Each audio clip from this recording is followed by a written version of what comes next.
Francis Bianconi est à la tête de la société Quadrille Prod. Francis Bianconi, bonjour. Bonjour Alain Ribet. Lorsqu'on ne vous voit pas dans les rues de Bordeaux, Francis Bianconi, c'est que vous êtes soit dans un avion, soit dans un pays ou à l'autre bout du monde, et vous allez nous dire pourquoi. Mais d'abord, regardons un petit peu votre parcours. Écoutez, je suis un ancien journaliste qui a travaillé au sein de France 2. J'ai eu l'occasion, en créant la première société française de production à Dubaï, d'être les correspondants de France Télévisions et notamment des JT de 20h et du 13h, où régulièrement je couvrais la deuxième guerre du Golfe et tout ce qui se passait dans cette zone, que ce soit de l'Arabie Saoudite étendue jusqu'en Iran. Vous l'avez toujours, cette société de production à Dubaï ? Il y a toujours une filiale. Toujours une filiale en place qui fait moins de journalisme, plutôt développée vers le divertissement, mais elle est toujours sur place. Alors vous êtes donc à la tête de Quadrille Production, société que vous avez créée. Elle a quel âge, Quadrille Production ? Elle a 7 ans. 7 ans. Que veut dire Quadrille d'abord ? Quadrille, ça veut dire quadriller son plan. Donc on quadrille un plan, on le fixe un plan et donc on met tout à l'intérieur de ce plan. Alors quel est le job que fait Quadrille ?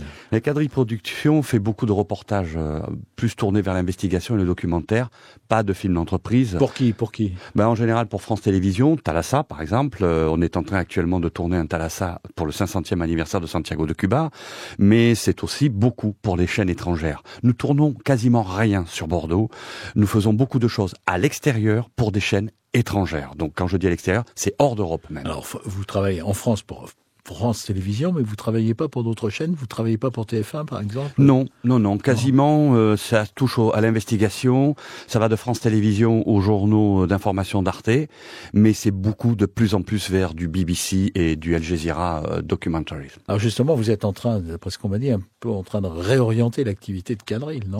Complètement.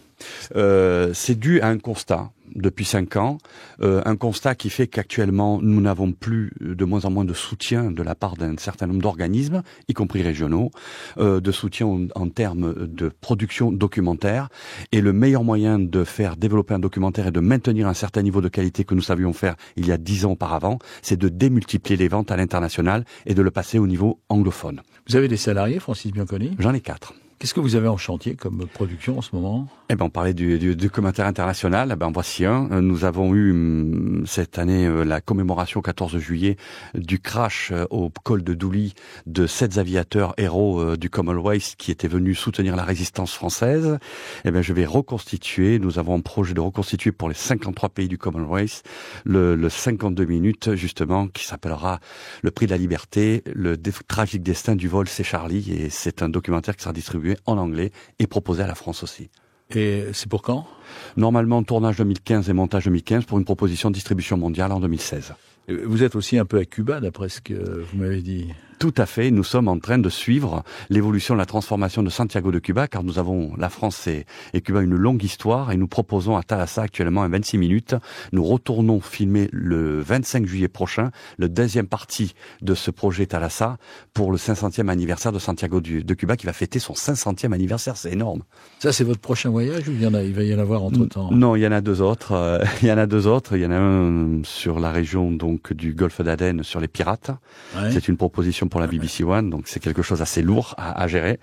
Et nous en avons un deuxième, notamment sur les salafistes, notamment dans les maisons des madrassars, comment les jeunes sont formés. Là, c'est une production que je gère personnellement et que je proposerai certainement à la CNN, quoi. Comment contacte-t-on Quadrille Production, Quadrille Prod?